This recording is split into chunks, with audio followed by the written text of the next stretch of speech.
હવે મને એવી ખબર નથી દિનેશભાઈ બાંભણિયાએ જે કાંઈ તમને વાત કરી હોય એ એનો વિષય છે.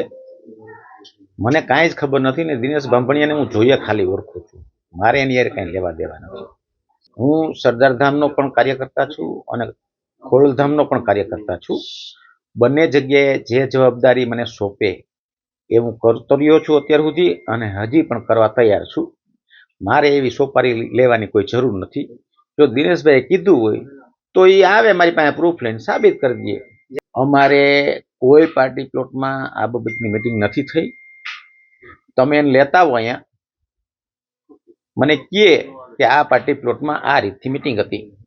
જો એ સાબિત કરી દે કે મેં આવી કાંઈ ચર્ચા કરી છે કે સોપારી લીધી છે તો હું જાહેર જીવન છોડી દઈશ.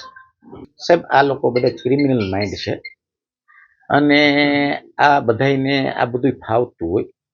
હું જે બોલું છું એ સત્ય છે. હું સાચો હતો એટલે જ હું હોસ્પિટલે ગયો, પોલીસને બોલાવી. એ જો સાચો હોત તો એને ભાગતું ફરવાની શું જરૂર હતી? એ તો ખાતાનો માણસ છે, થોડી તો શરમ ભરે ને ખાતું. પણ જ્યારે ખોટા માણસો આ રીતથી કરતા હોય તો એવા બ્લેમ કરે, એમાં મારે કાંઈ જવાબ દેવાની જરૂર નથી.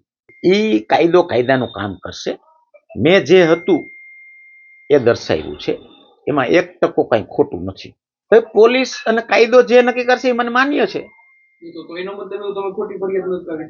મેં ક્યાં ખોટી? મેં તો છે એવી હકીકત જ કીધી છે. શું પુરાવો?